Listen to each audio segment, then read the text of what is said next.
Hey, howdy, hey, welcome back to my channel. For today's video, I'm going to be reviewing Canada's Drag Race, Canada versus the World, Season 2, Episode 2. This is the whole challenge. So if that sounds good to you, make sure to hit that like button, comment down below what you thought about this episode, and hit that subscribe button. Become part of the Sandwich Hour community. You can also follow me on my other social media platforms at Sandwich Hour on all platforms. Again, remember to keep it cute, keep it simple, and we keep it moving. So, with that being said, I do want to mention I did see the All Stars 9 finale, and I will be reviewing it. But then I saw this episode, and this episode was more exciting to me to talk about. No shade.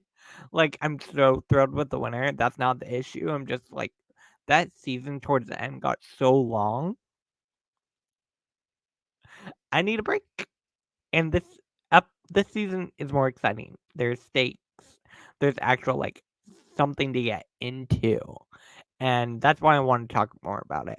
So, because of that, we're reviewing episode 2 of Canada vs. the World first. So, let's get into it. Again, this is a improv acting challenge based around The Hole, which is a spoof of Traitors, I believe. It was a fun episode. It was cute. The episode starts out with the queens coming back in the workroom after the elimination of La Kahina, from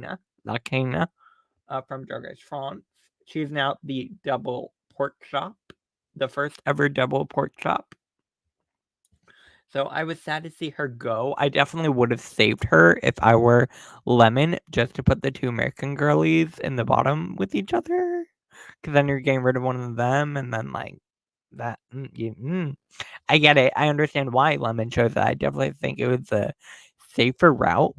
But I also think had she done that, we could have Alexis would have stayed, Eureka would have left, and then Kahina would have had another opportunity to bounce back and show us what she can do. So I get kind of both sides of that argument.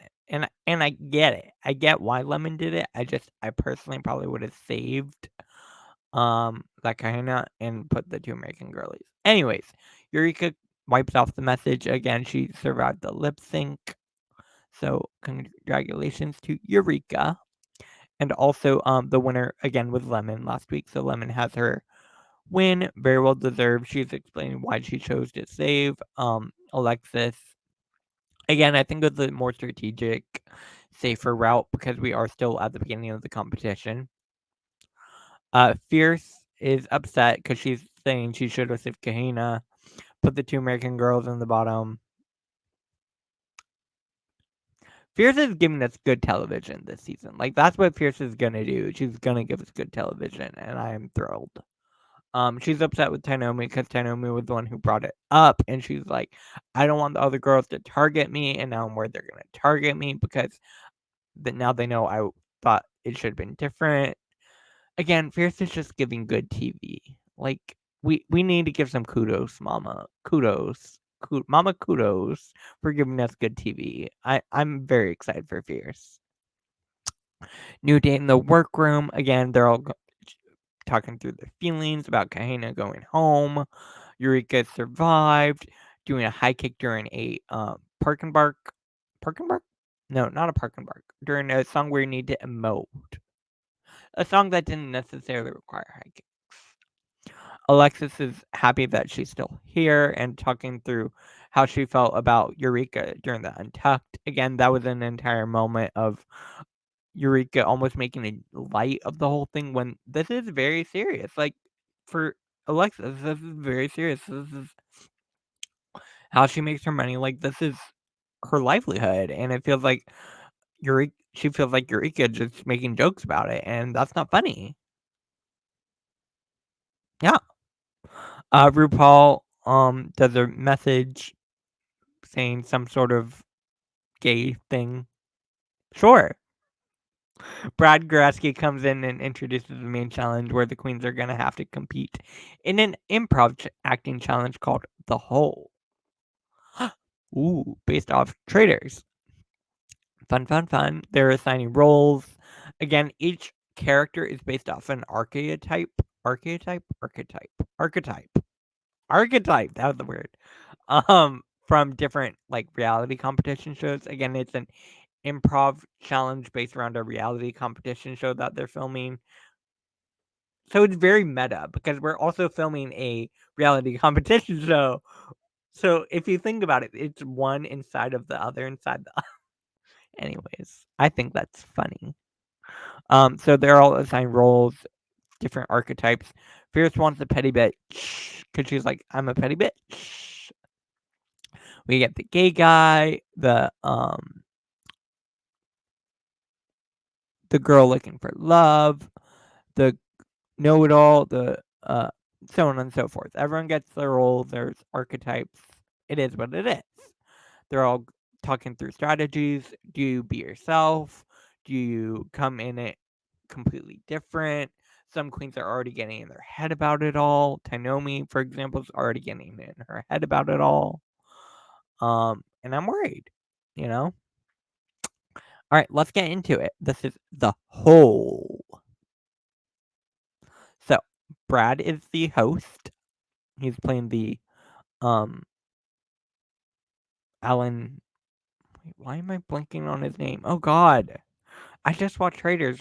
Not just watched Traders, but I've seen Traders. Alan Cumming. Alan Cumming's role. Yeah. Why did I struggle with that? We get Lemon as the gay guy. Lemon was hilarious. Lemon, I thought, took the characterization to the 10th power, and that's what you need to do for an improv challenge. Kudos to you, Lemon. Kudos, Mama. Kudos. I thought the gay guy archetype was done very well. And Lemon's funny. Lemon's funny. Eureka, I thought was all right. I didn't think she was the funniest. I've seen her be funnier in other roles and other acting challenges, and I wouldn't say this was Eureka's best improv work. I've seen her do better. No shade, just I mean, the soap opera star, I get it. It was a clever idea. I think she could have done it differently, and I feel like we've seen Eureka do better. But then again, maybe when we've seen Eureka do better, she's being more of herself. I don't know. Who knows? Miss Fierce Delicious is the petty bitch. And again, Fierce is funny, but I think she was being she she wasn't going as far as other people were. Like Kennedy. Kennedy was amazing. Kennedy was like, "All right, this is an improv challenge, right? I'm going for it. I am going for the gold." And baby, Kennedy went there, and I'm obsessed. I'm obsessed with Kennedy Davenport. Like, this was so good. So good. Yes, and baby. And just keep going, you know? LaPhil being the girl looking for love. Not my favorite. And I feel like LaPhil was in his head a lot with this whole thing. Because, like, the whole idea of, like, the humor not translating from British humor to Canadian humor. I don't know. It was weird. It was a weird moment. Tainomi was very much in her own head about it all. Not really doing a whole lot with the role. Kind of just, I think Tainomi was hoping to skate on by, and it's All Stars essentially, so you can't really skate on by. This is just Kennedy being more wild, and I'm obsessed. Cheryl was so good. Oh my god, I was so proud of Cheryl. Cheryl as the biggest. Oh my god, Cheryl. This was so good. Like honestly, Mama kudos. This was great. The superfan, like she took that and ran with it and just fully embodied the superfan. So good. So good, Cheryl. So good. Honestly, Cheryl's character reminded me of like a Rachel Berry. I don't know why. Maybe that's just like the outfit. This looks like something Rachel Berry would wear on Glee. Tell me I'm wrong. Um, but Cheryl, you did great. Alexis as the total Karen.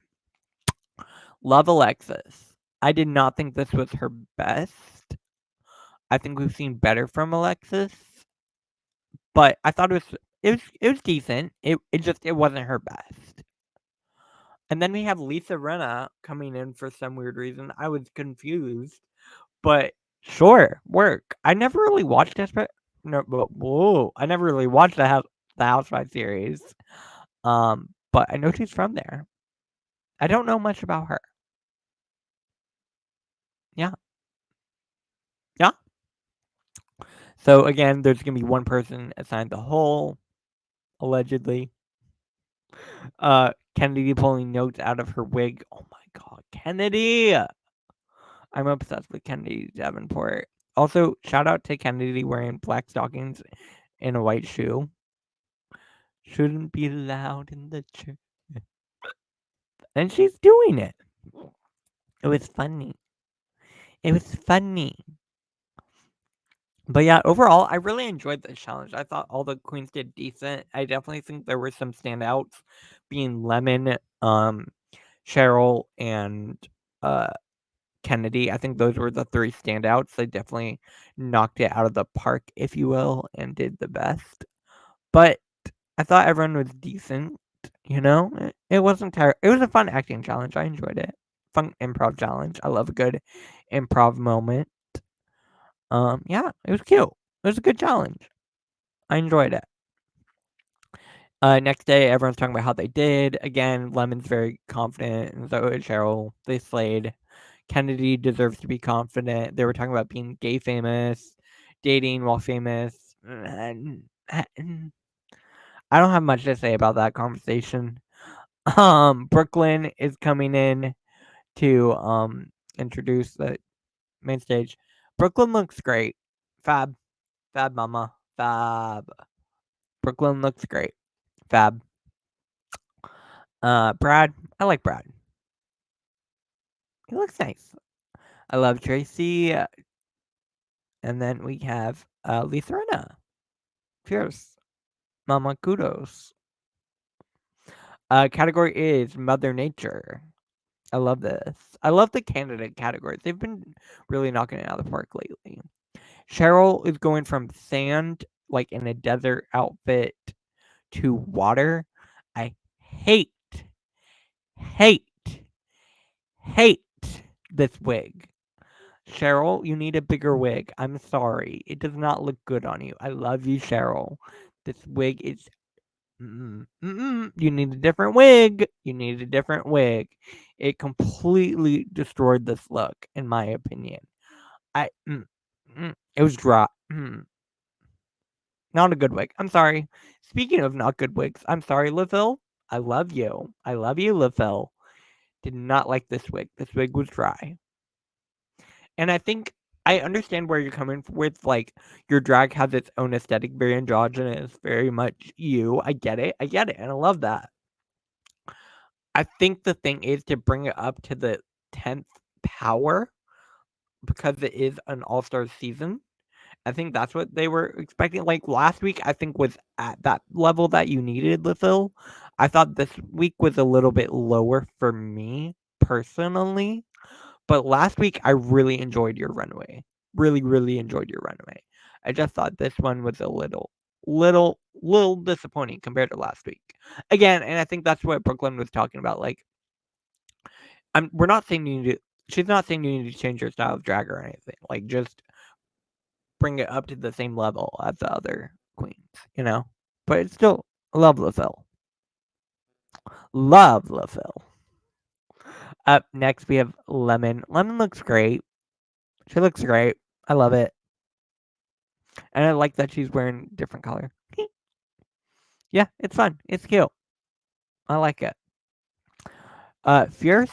This is fierce. This is fierce, mama. I hate that I'm saying that because that's not part of my normal vernacular. Whatever. Fierce, you look great. You look great. This is fab. This is fab, Fierce. She looks great. I love it. I love it. Love it. Alexis Mateo. It's cute. Not my favorite look of the night, but it's cute. Eureka, our first tree. I liked it. I thought Eureka looked really good. Again, this is Eureka in some bigger drag, which I love. I think Eureka looks really good when it's like big, opulent drag. And that's what this was giving me. So I enjoyed this a lot more than her previous week runway. I just there's another tree that I think knocked it out of the park personally for me. But Eureka, this is fab. I'll give you fab. Yes. Yes, yes, yes. This tree. Mama, kudos. Kennedy Davenport. I love you, Kennedy. You're slaying. You're slaying. You're slaying this season, and I'm obsessed. I love Kennedy Davenport, and this is so good. Next up, we have Tainomi Banks. This is fab. This is fab. It's fab. It's fab. Love it, Tainomi. All right. When it comes to placements, we have our tops and our bottoms. The tops this week are going to be Cheryl, Lemon, and Kennedy, like I said. And the bottom three are going to be Tainomi, Fierce, and LaVille, which I think is fairly correct. I think having Eureka and Alexis as safe feels fair. Um, I agree with the judging. I think that's there. It's fair placements. Kennedy wins. Congratulations to Kennedy Davenport. Very well deserved. Again, second. This is her. She also won improv challenge and All Stars 2, and now she won it again. Love that. And again, Kennedy's funny. I love Kennedy. I love Kennedy. All right, when it comes to Untucked, she wants to hear from everyone why they want to be saved using the Golden Beaver. No. Again, everyone kind of argues their case. There's no major drama here compared to last week. Last week was a lot of drama. I think things settled down a little bit more. Mostly because Eureka's not in there. Let me stop. Let me stop. Let me stop. But yeah, it happens. You know, Untucked happens. Uh, Tanomi's upset to be in the bottom, but she's saying, "I'm gonna slay a lip sync if I have to," and that's what it is. You know. Kennedy's having to decide. Ultimately, Kennedy decides to save Fierce Delicious, which I appreciate. I think that was a fair decision. Because Fierce did well in the runway, very, very, very well in the runway. And I thought that should save her. Yeah, fair. I think that's ultimately what it came down to. I think Kennedy made a fair decision. Lip sync song is let me think about it. Let me think about it. With Tainomi and LaPhil. Tainomi definitely for me won. I thought Tainomi really kind of slayed. I thought LaPhil held his own, but I think Tainomi did better for me. But again, Mama kudos to LaPhil because he did really well, really really well. I enjoyed it. I thought that this was a much more balanced lip sync compared to last week. But yeah, it was a good lip sync. I enjoyed it. Ultimately, Brooklyn announces that Tainomi is safe, which unfortunately means LaPhil has to sashay away. I was really sad to see LaPhil go. I really enjoyed his drag. I really enjoyed what he brought to this season. He's just full of joy. I love him, and I wanted to see more of LaPhil. Again, I think LaPhil got cut way too soon on UK series 4. 4, right? Yeah, I think it was 4. And then I think he also got cut too soon here, but I mean, it's a smaller cast, so I think it would have been more difficult for I don't know. I don't know. Who do you think should have gone home? Let me know down below. But yeah, that kind of brings me to the end of this review. I had a lot of fun time. A lot of fun time. I had a very fun time talking about this episode. It was a fun episode. I enjoyed this season a lot. I think the queens are great. And I really love it. So let me know what you think about all this down below in the comment section. Hit that like button, share, and subscribe. Become part of the Sandwich Hour community. You can also follow me on my other social media platforms at Sandwich Hour on all platforms. I will be back here tomorrow with my All Stars 9 finale review. Again, congratulations to the winner. And yeah, I will talk to y'all later. Have a good rest of your night, your day, wherever you are, and I'll see you all later. Bye. Ding!